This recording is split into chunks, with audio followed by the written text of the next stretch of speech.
Good evening and welcome on the spot. My name is Patrick Amara. Now, news surrounding the arrest of former four-time presidential candidate Dr. Kizza Besigye has reawakened the debate of extradition and increasing concern for Uganda's security operation on the Kenyan soil. Besigye has been arrested more than once. However, the most shocking part in this arrest is that he was apprehended from Kenya, where, according to close sources, he had gone on the invitation of Kenya's prominent political figure, Martha Karua, for a book launch. And this perhaps throws panic among opposition political figures and raising skepticism on Kenya's sovereignty in protecting them. Sharing knowledge on the aspects surrounding Besigye's arrest and Kenya's Uganda procedure of extradition are Mr. Bayan Turinawe, a lawyer and part of Besigye's legal team, Alan Mulindwa, a lawyer, and Godbert Mushabe is also a lawyer and policy analyst.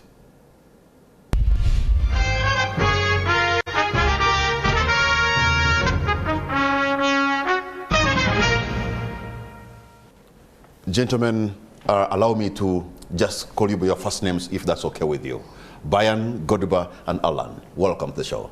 Thank you. A warm welcome to all of you, and I'm going to begin with you, Bayan, because, like I said in my introduction, you are one of the on the team of the lawyers for Dr. Besigye.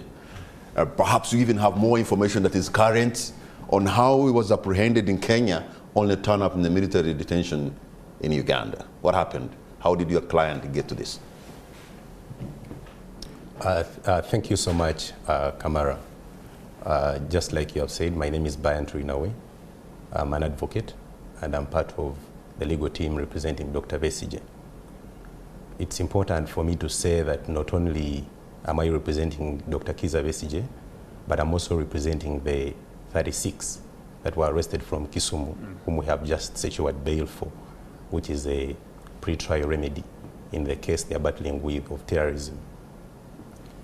It is also important to mention that my client brings the nation greetings, and through one of our colleagues, he sent greetings to the nation and said that whereas he's in a smaller maximum prison, which is Luzira, all of us and all the population in Uganda are in a bigger prison called Uganda by the things that are happening in the nation. It is also important for me to make mention of the fact that our Deputy Lord Mayor has lost a brother, and we pray that the soul of the brother rests in eternal peace. Back to the main subject of the matter, which is how did Dr. Besigye, and of course, whereby we are representing him jointly with Obed Kamlegea, Mr. Obed Kamlegea. For you to ask me how he ended up in Uganda is one that I cannot answer. Maybe you should have some other person to answer that. We were notified through some sources that they're just going to arraign him in a court of law, and that was Wednesday, yesterday.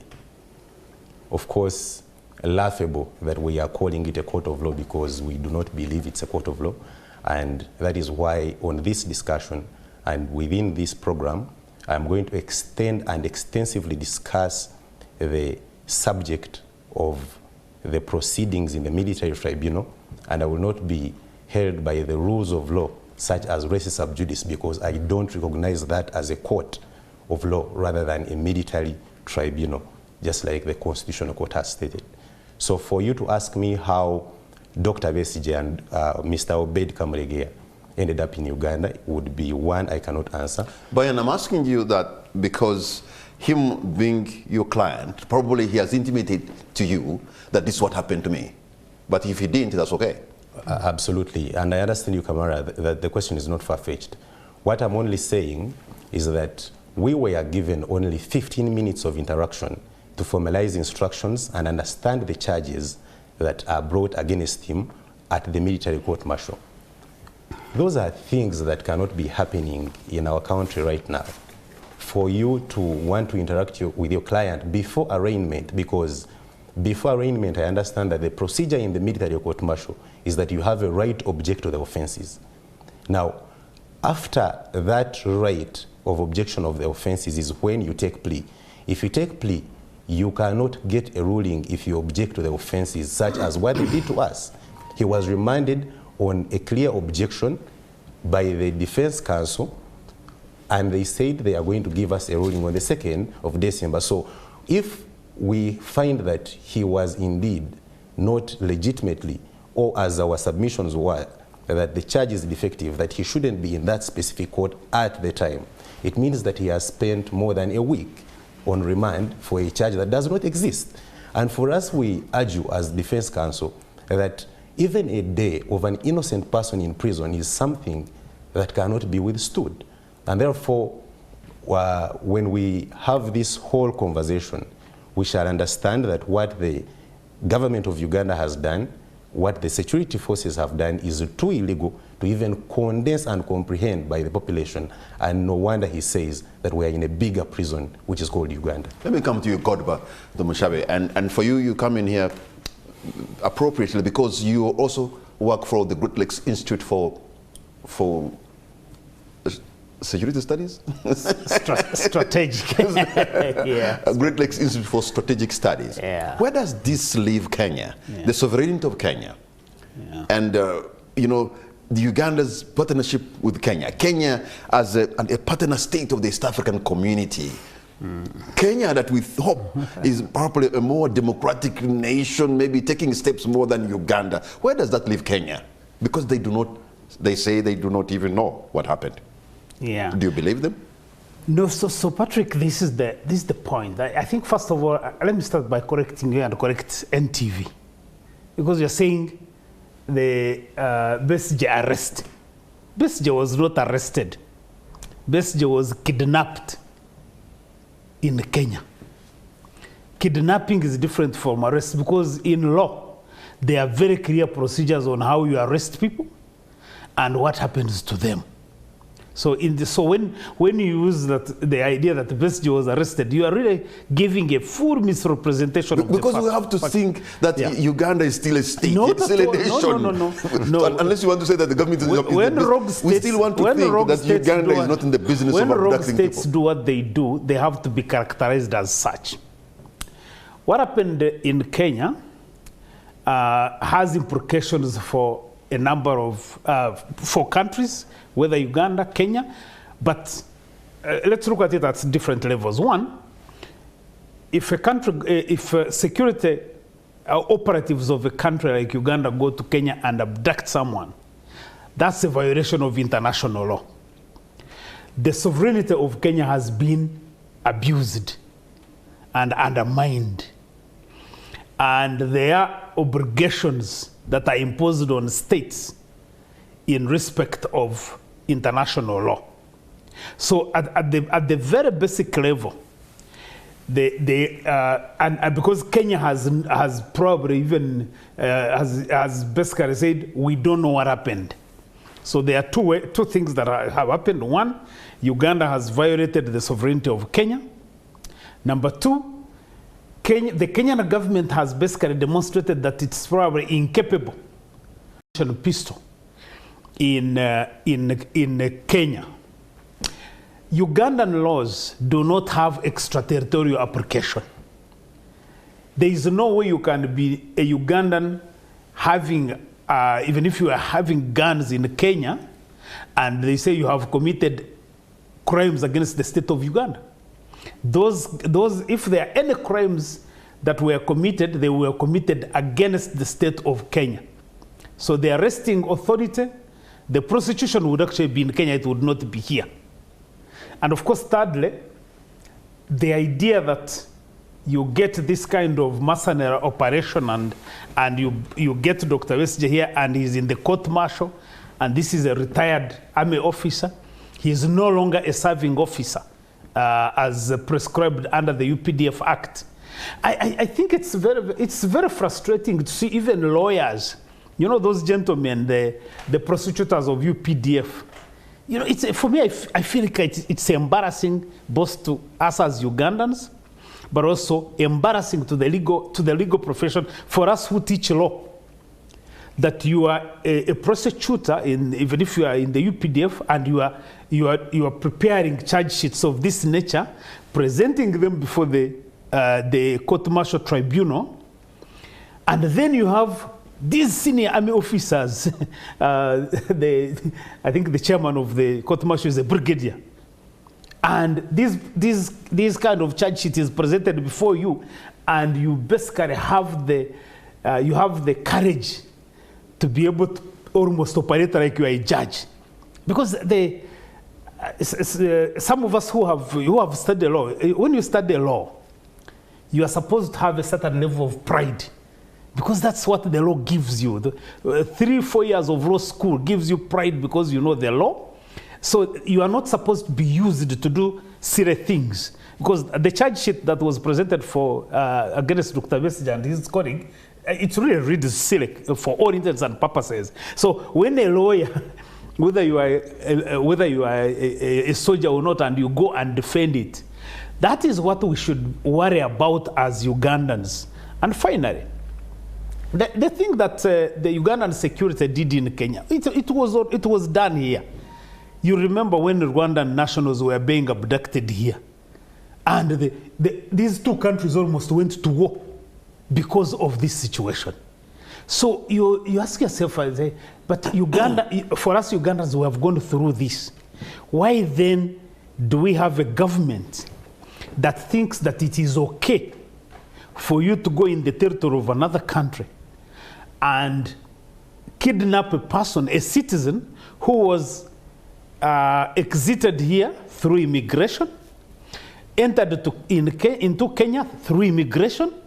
So this person is really is not a fugitive, because you could go and do this because maybe this is a fugitive, he's running off from the law. But I think that there are fundamental questions that our government and the Kenyan government have not been able to answer, and I think we need to be asking those hard questions. So, Mr. Alan Mlindwa, what do you make of this? Is this like the Kenyan security apparatus and in Uganda working in cohorts, in your view? Or can we believe that the Kenyan security apparatus is so incompetent that the Ugandan foreign agents can just get into Kenya and do whatever they want and get out? Because if this is just actually an act of transboundary repression by Uganda. Thank you very much, Mr. Kamara. Just like my predecessors have said, when we look at the extradition laws of Uganda, they mirror those of Kenya. The difference with the extradition laws of Kenya, the very slight difference, is that when you want to extradite someone from Kenya, you apply to the cabinet secretary. So yet in Uganda, when you're dealing with extradition, you deal with the judiciary entirely. So the order comes from the cabinet secretary, which is more of the executive, and then you go through the process of judiciary. Now, that in essence, the Extradition Act in Kenya gives more powers to the cabinet secretary. The judiciary, once there's no order from That's the equivalent of Minister of Justice and Constitutional Affairs. Yes.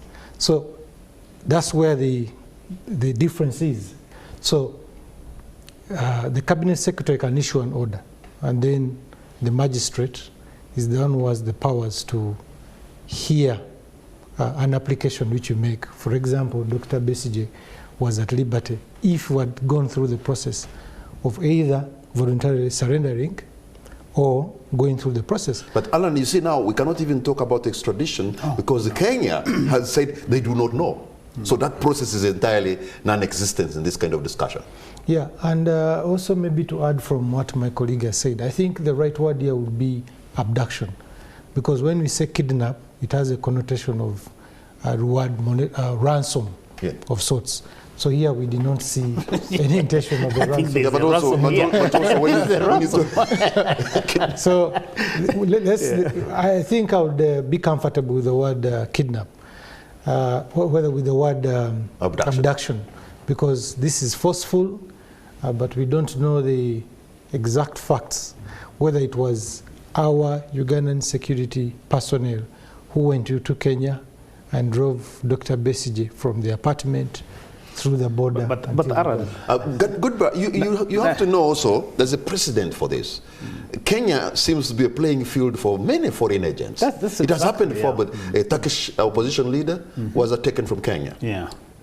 Two British nationals, I think, working for UNHCR were taken from Kenya. Yeah. The 36 that Bayern is representing were taken from Kisumu. Yes. Yeah. In the 90s, I used to remember, there was, I think, opposition politician in Rwanda, I think was called Seda Shonga, taken out, his life, taken out in Nairobi. Yeah. So probably they have been that weak. Yeah, no. First of all, on Aaron's point, you see, in this particular case, we don't have to be very, very... we don't have to deal with these facts that it's like we are trying to establish the facts. The facts that are clear is that Dr. Besigye traveled to Kenya. Correct. And he ended up in Uganda. And in Uganda, he's being presented by the military before the court martial. So in other words, we don't have to even be figuring out how did he come from Kenya or whatever.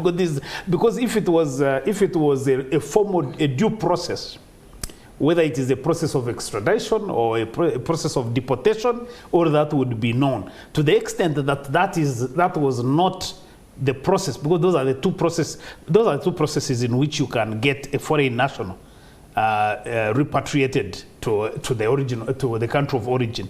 So to the extent that they are not, then this person was actually kidnapped. You can kidnap without having to deal with the ransom, by the way. Yeah, depending, because normally the reasons are... but can you extradite somebody who also has a political dispute with the country? No, you see, when the process of extradition is initiated, then you can go to the courts and defend. In other words, if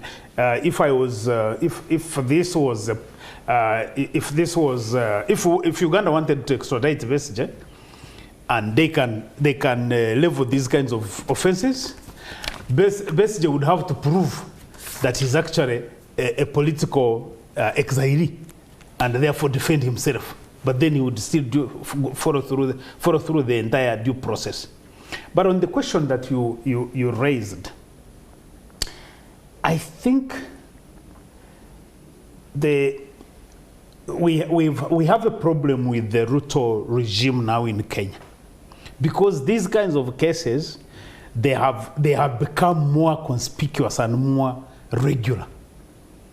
So it is possible to argue that probably these kinds of actions are taking place with the acquiescence of the Ruto regime.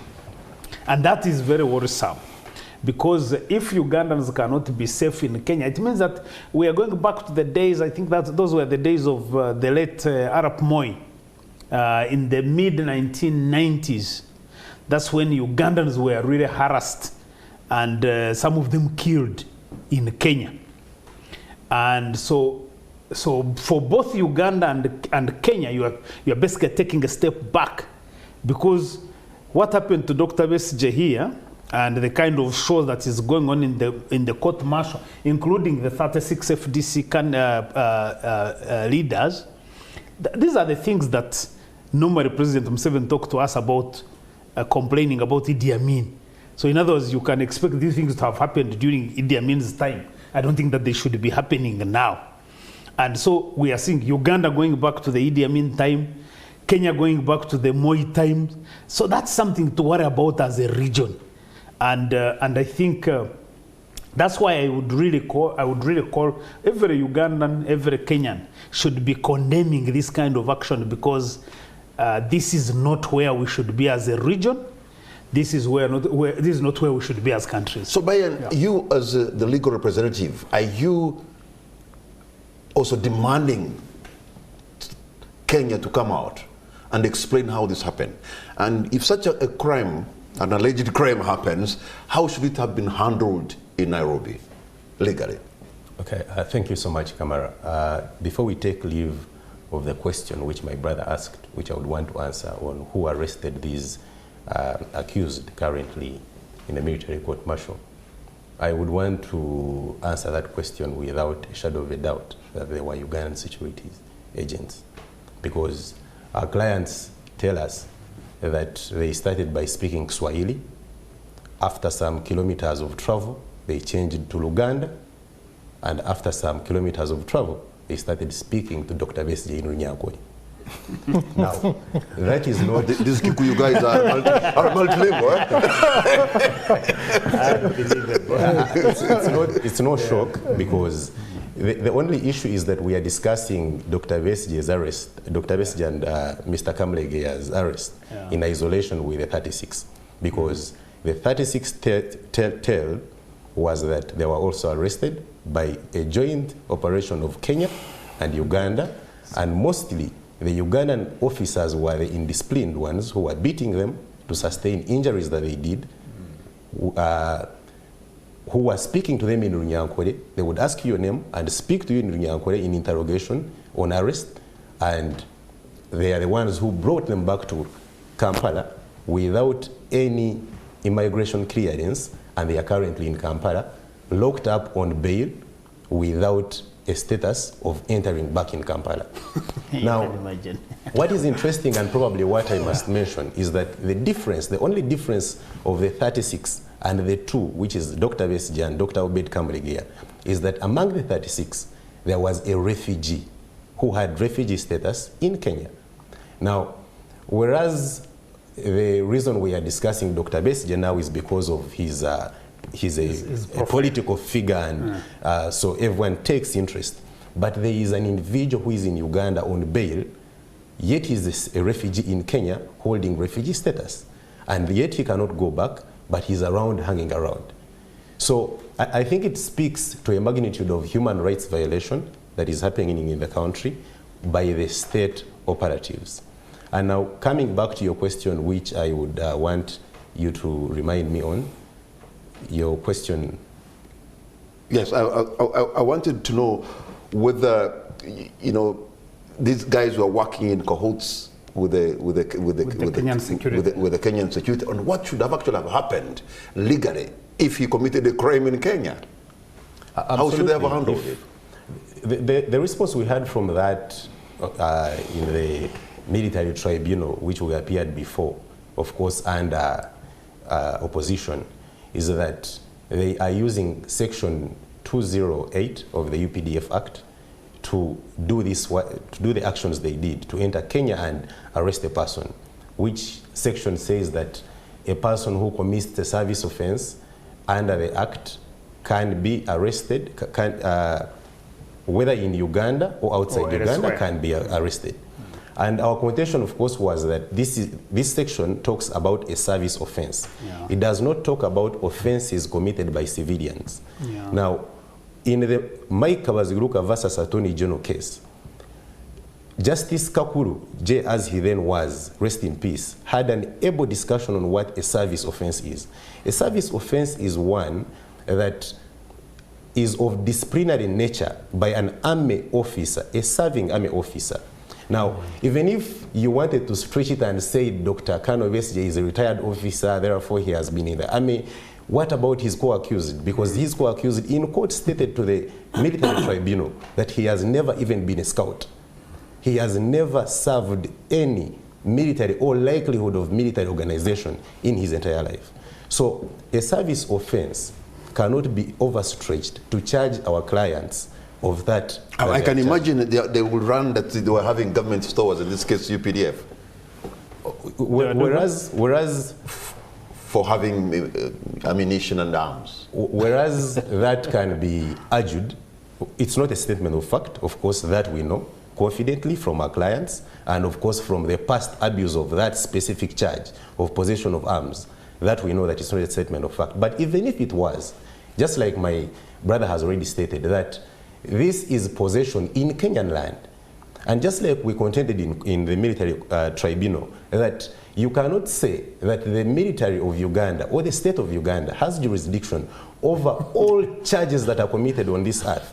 That if a charge was committed in Geneva, if a charge was committed in Athens, if a charge was committed in Nairobi, you have jurisdiction over that specific charge. So having ammunition would mean that they have ammunition in Kenya, and therefore they violate the law of Kenya, not the law of Uganda. But the military wants us to believe that Dr. Besigye and Obed Kamulegeya had 2 guns to attack Uganda, 2 pistols, with 8 rounds of ammunition to attack the whole army of Uganda. That is not believable. I think they can do better. Alan, if they had illegal, if they are possessing arms and ammunition in Kenya, then they should be somewhere in a community prison, not Luzira.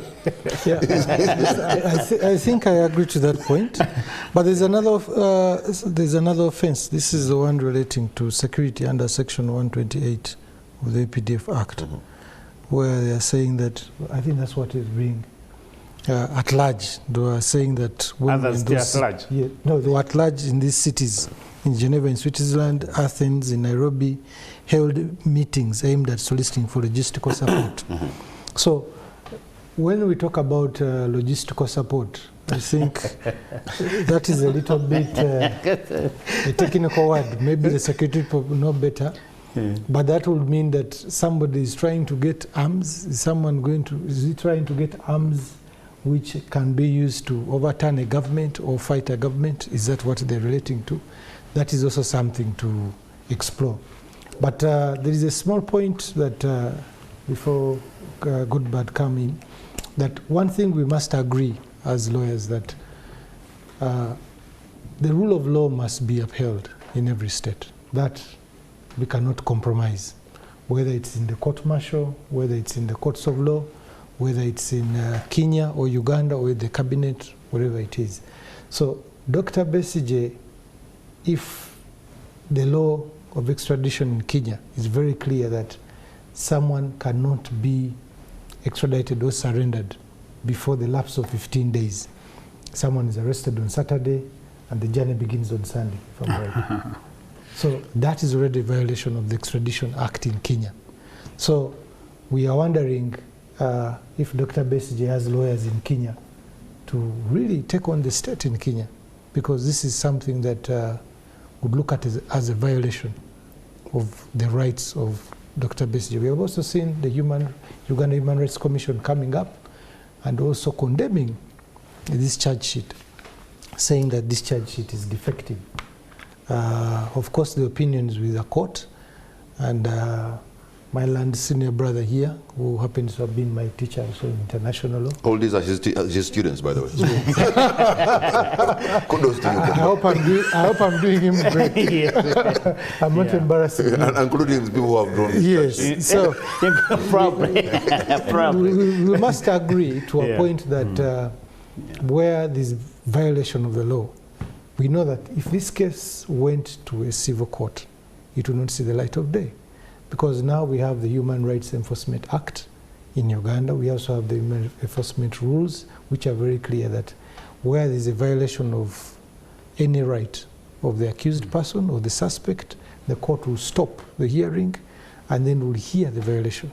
So if the state, because the state is equal in law, that's why that act came into place.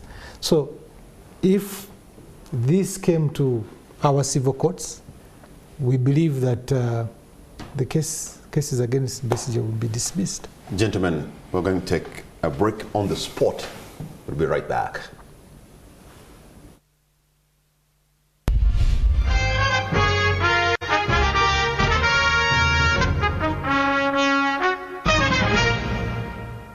Welcome back. You're watching On the Spot. My name is Patrick Amara, and my guests this evening, all of them are lawyers. I have Bayan Tunawi, Godba Tumushabe, and Mr. Alan Mulindwa. And we're discussing, is it the arrest or the kidnap, or is it the abduction?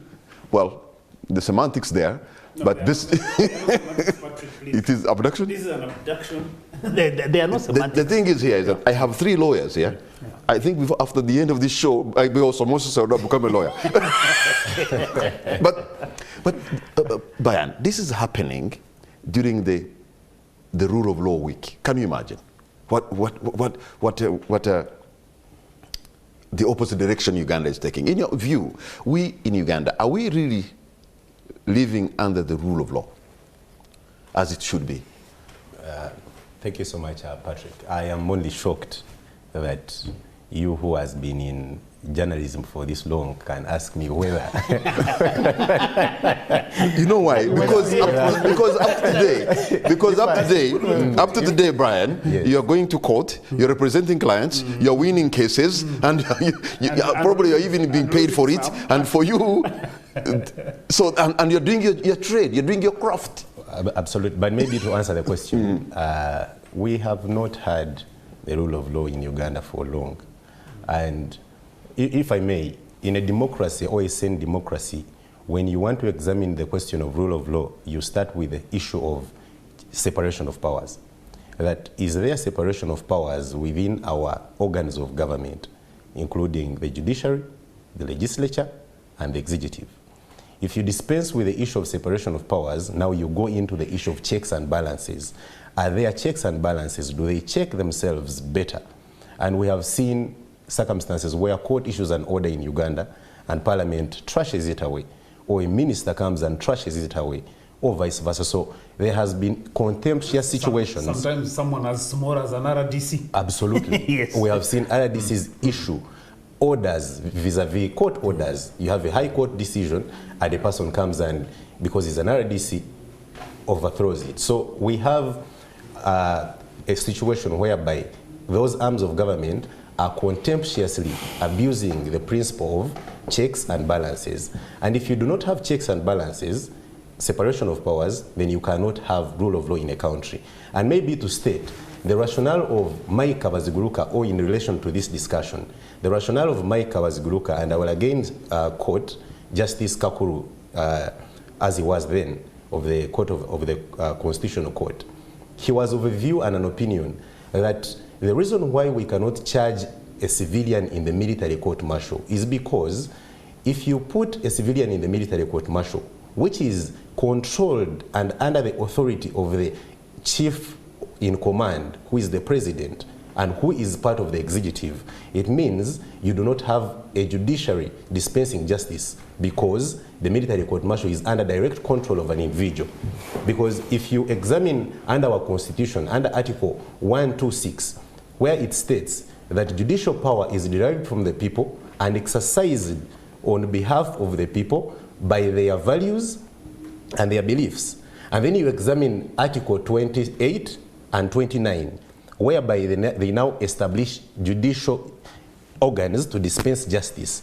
The military court-martial is not among them because they establish the Supreme Court, the Court of Appeal, and the High Court. Now, the military court-martial is later established by a UPDF Act, whereby it was in operative of the section that creates the UPDF, in good spirit, of course, but only to administrate against discipline of military officers, not civilians, not any other person, as Justice Kakuru states. But we have a problem, Kamara, which I can probably state before you bring in another person, that in the decision of Kizza Besigye, having received the positive jurisprudence, the Attorney General of Uganda, the Attorney General of Uganda, and I will not make any further comment on his person, decided to appeal the decision in the Supreme Court. Now, we do not have a problem because an appeal is a creature of statute and it's a right of a litigant. But we have a problem with the stay of execution, because if you stay execution of a decision that is fundamentally affecting human rights and liberties, then it means you are saying that the balance of convenience lies with the other party trying to stay. Okay. The balance of convenience of civil liberties cannot lie with the Attorney General in that case. Following your point there. And thank you for not commenting more on the Attorney General. Why? Somebody has already done that. Why? Your president has already commented. So I really don't understand. No, because it's wrong. This is what I want to... Let me tell you, because Ugandans, I think we are just being unfair to ourselves. Brian has raised very good comments. Separation of powers, checks and balances. There is a third component, a third element to what rule of law is. Rule of law means that everybody is subject to the law. Everybody is subject to the Constitution. In other words, there is no other power above the Constitution. Whether it is the president, whether it is a military officer, everybody is subject to the law and to the Constitution. So that's what makes rule of law. So right now, you have the guys who abducted Besigye from Nairobi and their commanders who issued the orders. They are acting against the law in contravention of the law. In other words, it's the executive who is trying also to do judicial service. Absolutely, which is wrong. The military court-martial is a quasi-judicial body. Quasi-judicial means that this is an administrative tribunal, but it is some rules are imposed on it to try to dispense justice in a way that it mirrors what the judiciary does. So that's why the tribunal then is able to call evidence and call witnesses, but it does not become a court of judicature. Okay, yeah. but Alan, I don't know what you make of this, because we have seen this happen from way back. You remember the time when, again, Dr. Besigye was arrested and he was being released. Then they remember when some military men stormed the court. We called them black mambas then, you know. And I think Justice Ogola called it the rape of the temple of justice. The citadel of justice was.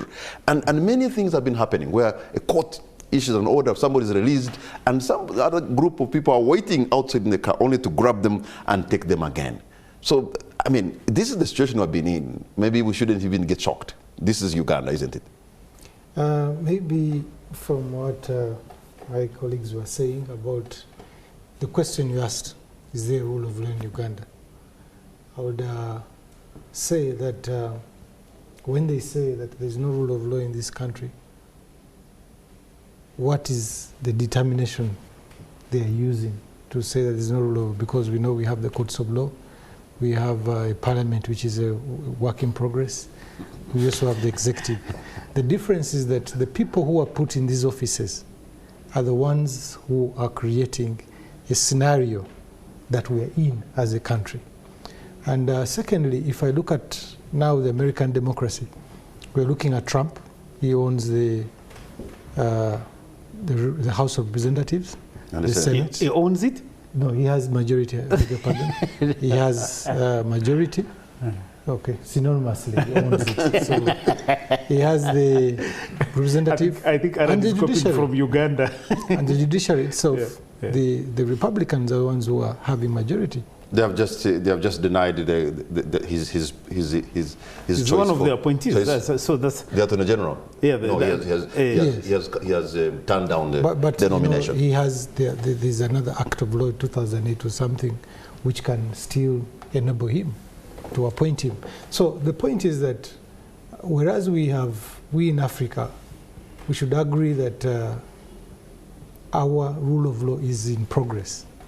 We have so many challenges, and as Councillor Goodbar and my colleague has rightly stated, we've seen challenges of people who are being released at the court premises and they are rearrested when they have bail. So we need to work out that the people who were put in these offices uphold the rule of law. You know, all of us are supposed to be, but Goodbar, that rule of law, let us not look at it from the prism, let's say, of those who have the mandate to lead. Everyday Ugandans, the way how we conduct ourselves, even ourselves, the way how we drive on our roads, how we totally disregard. Patrick, the corruption is itself. No, look here, Patrick. Patrick, first of all, this whole question of challenge, Aaron, Uganda has shifted from looking at problems and then everything is characterized as a challenge. And I normally say the difference between a challenge and a problem is that a challenge you can live with it. A problem you have to solve it. What we have in the respect of rule of law right now is a problem. When we say there is no rule of law, we're basically saying there is no separation of powers right now. That there is almost total fusion between the three arms of the state. There is a fusion between the parliament and the executive. There is the court-martial itself is an example of a fusion. That one, I think that's what the Kabazguruka court ruling of the Constitutional Court says. By the way, the other thing that you should see that I think that the Chief Justice Owinyo-Doro is an enabler. If there is anybody who has really undermined the rule of law, it's the Chief Justice, because there is no way you can have a case which has been determined by the Constitutional Court that is supposed to give relief to Ugandans who are being mistreated and manhandled in the court martial, and you sit on it as a Chief Justice, and you know the provisions of the Constitution, the protection that the judiciary is supposed to provide. So right now you can comfortably argue that the Chief Justice Owinyo Doro is an enabler of the kind of harassment that citizens are getting in the court martial. So when we say there is no rule of law, we're basically saying we've seen the erosion, because the courts were never like this. The Parliament of Uganda was never the way it is now. Everybody who has talked about Parliament of Uganda will tell you there's almost consensus that the quality of the 6th Parliament was better than the one of the 7th, better than the one of the 8th, up to the point where we are. But you present Uganda like it is really pariah, rogue, totalitarian. I wanted to worse than Venezuela and Afghanistan and North Korea combined. Patrick, haven't we had elections since 1995? Haven't we had elections? And since 2001, elections have been violent. The violence has been escalating up to a point when we had to kill each other. That over 100 Ugandans are killed for us to elect a president. So when you tell me that I'm presenting Uganda as a party, I don't even understand what you mean. That you have people who have been, kidnapped in Kenya and brought here and taken, these are civilians. These 36 FDC leaders, these are civilians. And whoever is sitting in that court martial knows that. The Attorney General, the one you are saying they should not talk about, he knows it. I hope you understood what I mean when I talk about. Yeah, so he knows. He knows these are civilians. And then we President Semakade has used quite some language to talk about them, and that's enough. Then we sit back here. Patrick, I think I was... Patrick, we sit back here and say, oh, we are discussing Uganda as a party. These are facts, and they are Ugandans, men and women who are affected every single day because of these facts. But Kamara, for you to state, in addition to what Godba was saying, for you to state that Uganda is not worse than Venezuela or those countries. I think I didn't put it that way. I don't want you to put words in my mouth. By the way, I can equally defend myself on this legal altar.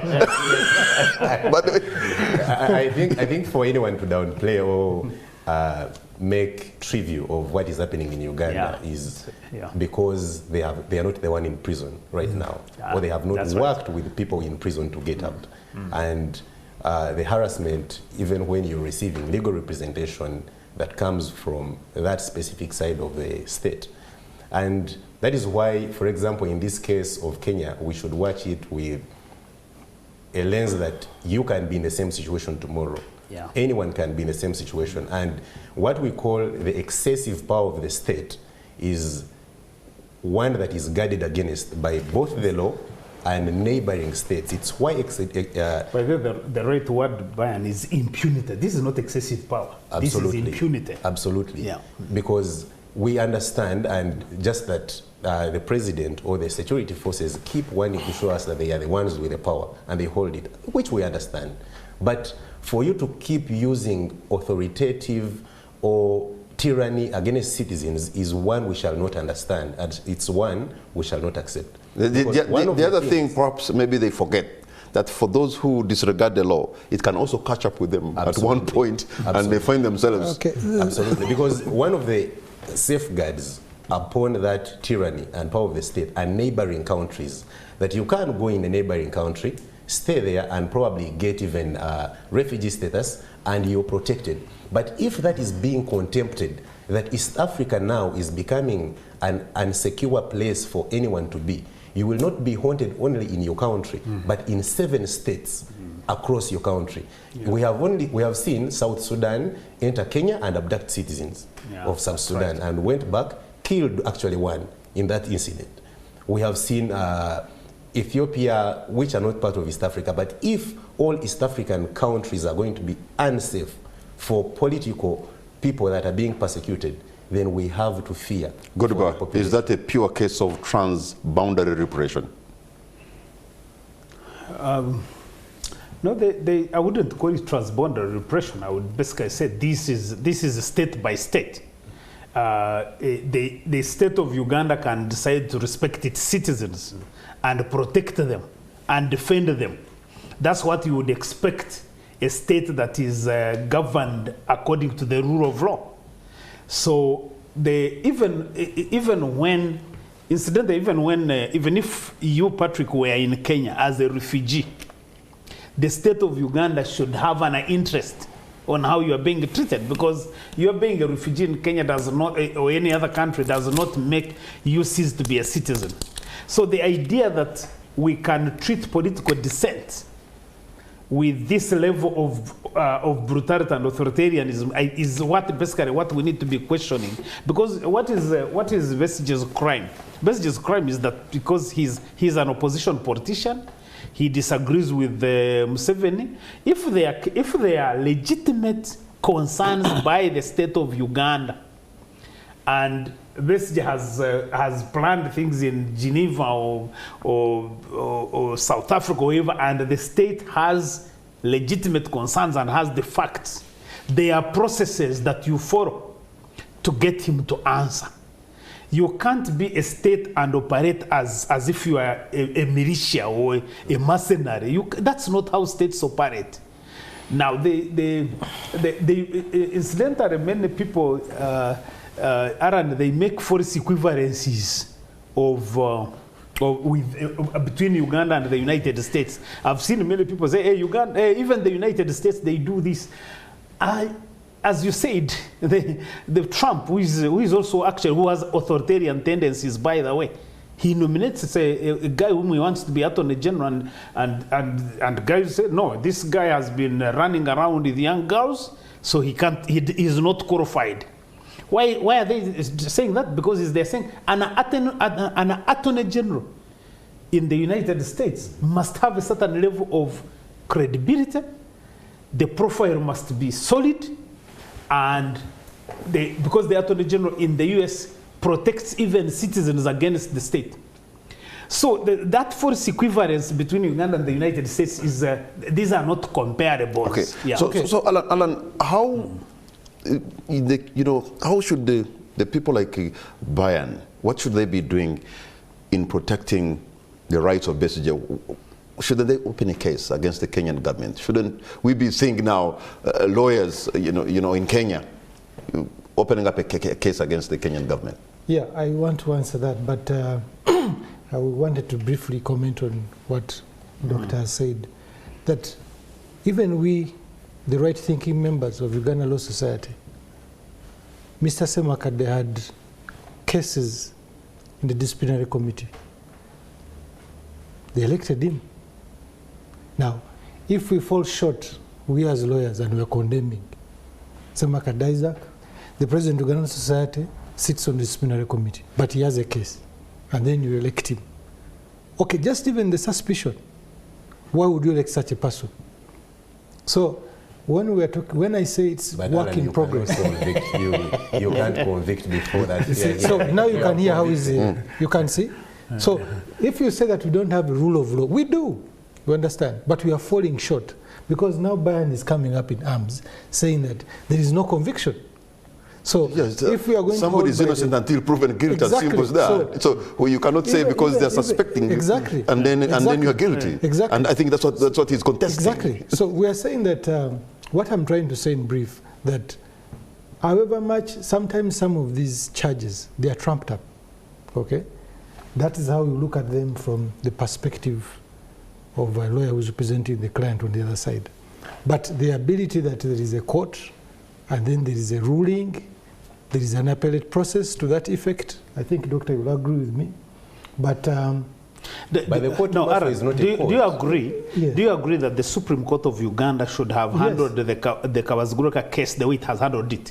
Yes, you are okay with it? As an advocate, yeah. I really say that the court has been complacent in not delivering that judgment on time, because this is something in national interest. So I will agree to that effect, and also agree to the fact that as also a lawyer who represents people who have been incarcerated on political related cases. When it comes to the opposition in Uganda, the space is very narrow. That we agree. But then we should not use it as a general platform that this is how the whole country looks like. I think, Council, we agree that many times when you have a challenge, even on your side, you go to courts of law. At it's a land matter. For me, I try as much as possible to avoid Ugandan courts because of my perception of them as a citizen. So you should be joining. You should be joining your president in banging tables because he has a right. I'm a supporter of Semakade because I believe, in fact, if anything, I believe that we, the lawyers in this country, we are part of the problem, because there is no way the law that we teach, the law that we study at law school, the law that we teach, we cannot be the ones. And sometimes when these guys go to court, because even now you can see even Bayern, the arguments they were putting before the General Court Martial, when you follow it, you feel like these guys are like they look like they are arguing logic. They are trying to present logic. That General Court Martial, there is no logic. The guy was abducted from Kenya, brought to the court martial. How do you deal with it? To be put in jail? No, because you are dealing with I think I didn't answer your question. Let me conclude this one. One thing I want Ugandans to appreciate, that for Besigye and the 36 and others, you are dealing with a political problem. The problem with lawyers is that they want to use the law to solve everything. But this is a political problem. There is no legal case against Besigye. That's why the charges... So Bayern should not even represent him? Yeah, that's why the charges... So Bayern should just forget about the guy? It should be solved politically. That's why the charges are written that way, because there is no case. So in other words, even when you are a lawyer and you go to the General Court Martial, and if you lose the fact that you are dealing with a political problem, then you will go and argue the law as if you are doing something very significant. And of course, then your client will be still in jail. Even when he comes on December 2nd, he will still be in jail, because this is a political case. That's why we call it political persecution. Okay. But in law, we are going to try and frame it as prosecution. Alan, I had wanted you to maybe explain on whether the legal team should actually be in Nairobi taking on the government in Kenya. Yes, I believe from the legal point of view, Besigye's legal team should contact lawyers in Nairobi, because this is a very big case against the government of Kenya. Very big case. Because one, somebody surrendered. In fact, there was no surrender. Somebody is abducted. So the law only allows a surrender after going through the due process.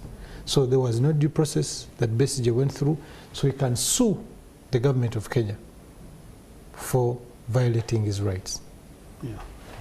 All right, gentlemen. And I think that's very quickly before we take a break. Maybe to advance his point further, is that someone who went to law school sat within his office and drafted the charge sheet and said that Dr. Besigye and Dr. Obeid had a gun, one gun, they were holding it together with 8 ammunitions, and that is why they are charged. And that threatened the sovereignty of Uganda and the stability of Uganda. That is the word of the century. Gentlemen, we're going to take a break, and on the spot, we'll be right back.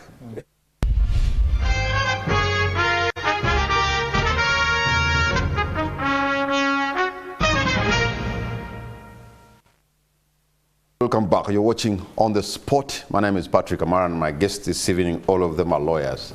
Bayern, Godber, and Alan. Let me begin with you, and I want this time, Godber, to put on your political analyst kind of lenses. And just to find, because we're going into the political election period now, and this is happening.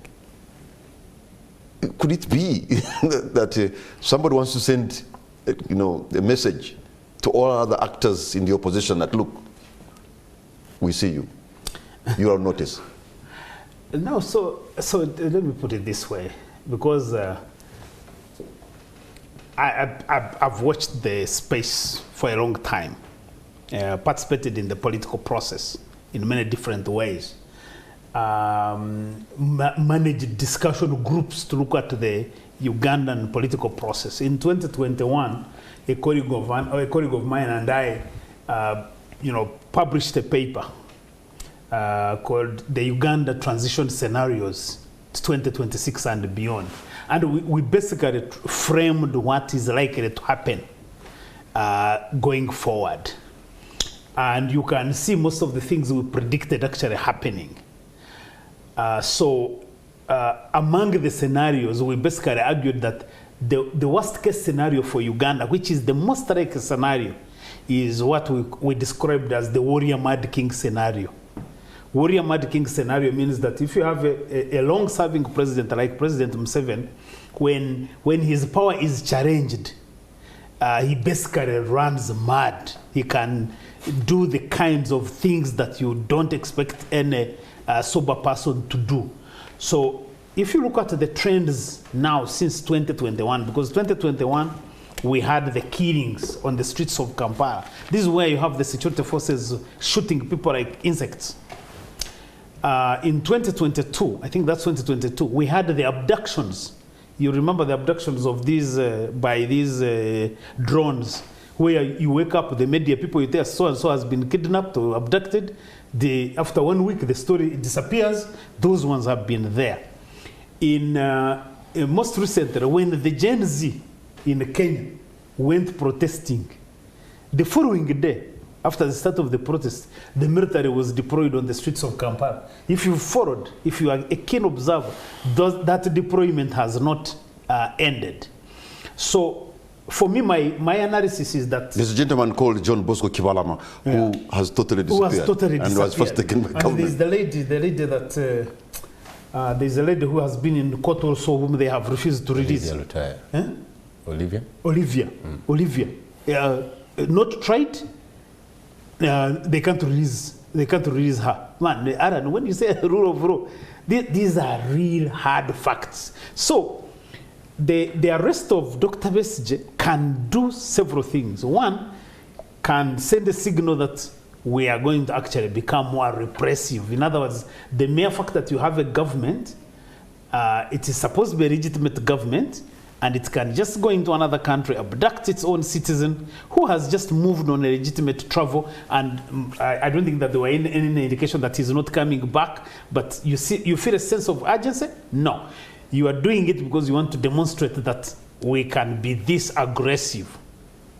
The second thing is that this Besigye case can actually be also a false flag operation. False flag operation is that you do an operation, but actually you are aiming at a broader objective. So in other words, we can arrest Besigye and frame that he's engaged in some subversive activities, and because we need to arrest more people around that are connected to Besigye. This thing of the guns, I think it's too embarrassing. You know, some of us... we saw this in Arua, remember, when they put in charges? Some of us, some of us have worked, like President Museveni, we've worked with him, we like him. Many of us want him to succeed. I don't want Museveni to, all of a sudden also when he's gone, we start talking about him the way he talks about Idi Amin. We want him to succeed. Some of us are like the UPDF. UPDF as an institution makes us proud because of their accomplishments in the region and what they have been able to do. So when you have officers come and say, the way they did in Arua, oh, we have arrested Chagulanyi, he had guns in his hotel, they bring them, they organize a press conference, show us the guns, and then they steal the guns. They disappear. Then now you are saying the military, the UPDF has the mighty army that we know of and they are talking about. You are basically saying you are scared of some 2 guys with 1 pistol and 8 rounds of ammunition of a pistol. There is a certain level of embarrassment that you feel as a Ugandan. Because you see, as a Ugandan, I want to be proud of these institutions. So when these institutions operate within the limits of the rule of law, they are professional, they honor citizens, we all benefit, we all feel happy. And if anything, if they had that pistol and those bullets, that should have been a Kenyan problem. That's it has nothing to do with us. If there was any offenses that were going to be committed, they are going to be the one. We must be looking at the offenses that are against our laws, and they are not those offenses they are talking about. So really, the point that I want to conclude with is to say, as Ugandans, no, the UPDF actually has a challenge. Because the other thing that Ugandans should note is that the first time Besigye was arrested, it was in 2001. If you look at the pictures, I posted some of them on my Twitter handle. That was the police. The prisons were in charge. Coming to court, the Uganda Prison Service were the one bringing a prisoner for trial. 20 years later, almost 24 years later, you have the military police. I think now it's called Directorate of Security. DIS, I think now they have changed it. So you are seeing this red top. They are the ones now bringing a prisoner from Makindi military barracks. So, and Aaron, to your point, when you don't see this as part of the erosion of the rule of law, then you are missing the trends. You are missing the trajectory of what we are going into. I always tell my audience is that when we challenge what the regime is doing here, it is not to say that Museveni has not done important things, because I think in terms of the scorecard, we can really talk about the incredible things he has done, both at the national level and at the regional level. The reason many of us talk about the excesses is because we are seeing a reversal. We are seeing a degeneration. And that should worry everybody, whether you are a Museveni supporter, whether you are not, as long as you are a Ugandan. These kinds of trends need to worry you, and we have to work collectively to make sure that they reverse and we go back to a positive trajectory. If you have not been worried, just wait for the Twitter storm that's going to happen this weekend, Friday night, and you know what I mean. Friday night? Yeah, there's always a tweet storm that comes. And it is in love with Kenya. So you ain't seen yet. You ain't seen yet. Actually, no, just quickly, some Kenyans said when they said these guys were having ammunition and a pistol in Nairobi, and then the Ugandan security picked this guy and brought him. The guy said, "Now I understand why Moses said he can capture Nairobi in 5 hours." Yes. I didn't know you're going that way. So now, okay, gentlemen, we're going to have a concluding remarks. Let me ask you, Alan, to do your parting shot on the show tonight. Yeah. So I want to say in conclusion that the act of the people who went and arrested Dr. Besigye in Nairobi, Kenya. I have not established the facts, whether it was our security personnel or the working in conjunction with the Kenyan security personnel. That was a violation of the rights of Dr. Besigye, and that I condemn strongly. And also the Kenyan government must come clean, and I urge the lawyers of Dr. Besigye to really pursue. Because if we sit here and talk, we shall not get any solution. With a good brain, like one of my former lecturer that he has, I am very interested to see him in courts of law, though he doesn't want to come to Ugandan courts of law, that the area of practice where he sees violations, like the ones that he's seeing today, let him put the people to book to account. So let there be some kind of record. Because when we condemn without action, we shall always remain unhappy. Brian, what's going to be your parting shot? Okay, thank you, Kamara, and the fellow panelists who weighed in on the topic of the arbitrary kidnap of Dr. Kizza Besigye and Mr. Obed Kamlegea. Of course, I've had several remarks about what we are going to do. Just like we did in the kidnap of the 36, we instituted proceedings in Kenya, in the East African Court of Justice, and of course also in Uganda.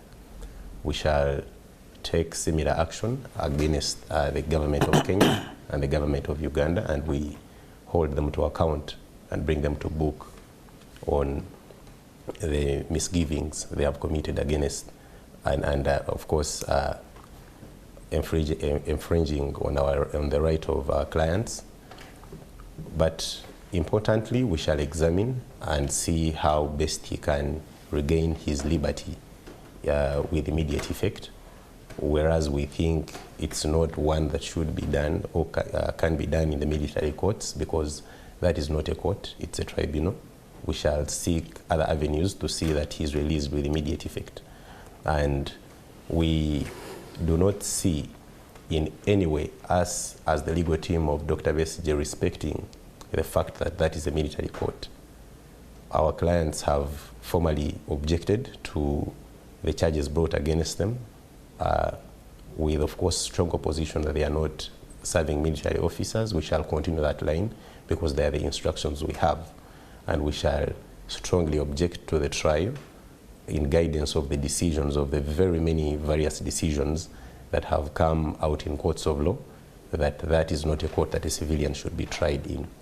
And we only pray and, of course, encourage all Ugandans to get within this, because tomorrow it can't be you. If they can't do it to the person of Dr. Besigye, knowing that the public outcry that can happen is as such that has happened, what about a Kamara? What about an Alan? What about a Godba? It's possible that anyone can face such abuse, and probably when you do face it, the public will not even know.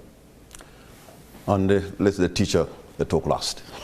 Yeah, no. First of all, I think I would want to agree with colleagues here that the Kenyan government owes us an explanation as a people. It owes us, maybe it may not even explain to the government because at that level they have communication, but I think the Kenyan government owes Ugandans an explanation as to how something like this can happen, or a very clear indication that they were not part of this mercenary operation that happened.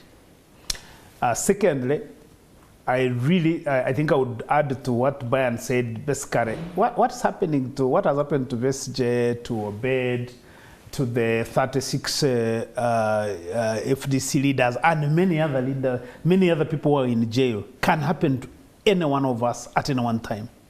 And as I said earlier, it does, in most cases, when there is breakdown in rule of law, it doesn't matter. Anybody is a potential victim, and you don't have to have done any wrong. Finally, I want to call upon the Attorney General, my brother Chiwan Kachiriowa. I want to call upon the Chief Justice Owinyi Doro, that they have allowed the court-martial to be instrumentalized against Ugandan civilians, against Ugandan citizens. I think the two of them have the capacity and are in a position to engage both the president and the parliament to be able to say this needs to stop. Their silence is so deafening. Their silence on the way the General Court Martial has been instrumentalized against civilians, against Ugandan citizens, is so deafening, and I think is a very, very serious indictment on their competencies as officers in those institutions. Mr. Godba Tomushabe, thank you so much. Mr. Alan Mulindwa, thank you. Mr. Bayan Turnawe, I want to thank you, gentlemen, for the time you've given us, for your submission, your contribution on this very issue. In my view, you have been phenomenal. Thank you so much. But more importantly, you, the viewer, I want to thank you for the privilege of your company. I know Dr. Besigye has been there before, and we ask to be an expeditious trial that is fair, that is just. Like he always fight, probably he's going to fight for his freedom once more. Good night, and God bless Uganda.